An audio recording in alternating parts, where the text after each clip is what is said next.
অনেকে বলেছিল যে এখানে একটা দর্শকে কৃতজ্ঞতা জানাচ্ছি এবং সাথে সাদা কৃতজ্ঞতা জানিয়ে আমি আমার বক্তব্য শেষ করছি। স্বপ্ন ছিল যে কখনো আমরা যদি সুযোগ আছে ওনার নামে এই কদমতলীর এই চত্বরকে দস্তগীর চত্বর করা হবে, আলহাজ দস্তগীর চত্বর।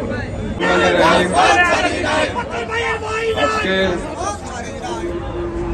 এই ঐতিহাসিক কদমতলী যেখানে আলহাজ দস্তগীর চৌধুরীর যে চত্বর আজকে উদ্বোধন হতে যাচ্ছে, সেই দুঃসময়ের কান্ডারি বাংলাদেশ জাতীয়তাবাদী দলের এক সময়কার সংগ্রামী সাধারণ সম্পাদক, পরবর্তীতে